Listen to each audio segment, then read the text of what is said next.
ಸಮಸ್ಯೆ ಇತ್ತು.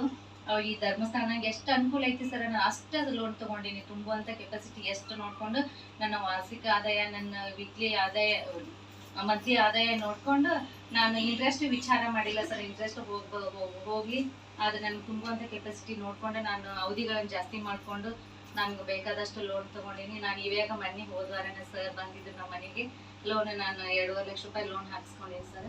ನನ್ನ ಆರ್ಥಿಕ ಪರಿಸ್ಥಿತಿ 100% ಸುಧಾರಣೆ ಆಗೈತಿ.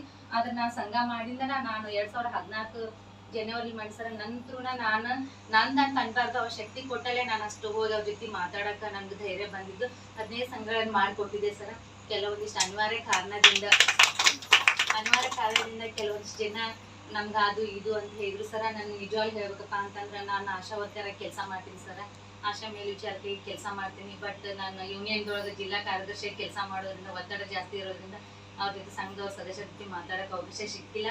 ಬಟ್ ನಿನ್ನೆ ಒಂದು ಸಂಘ ಸಾಯಂಕಾಲ ಬಂದಿತ್ತು. ಮೇಡಮ್ ಅವ್ರು ಬಂದು ನನಗೆ ಈ ಒಂದು ಡೈರಿಯನ್ನು ವಿತರಣೆ ಮಾಡಿದ್ರು. ನೀವು ನಾಳೆ ಮೀಟಿಂಗ್ ಐತಿ ಬರ್ಬೇಕಂತೇಳಿ.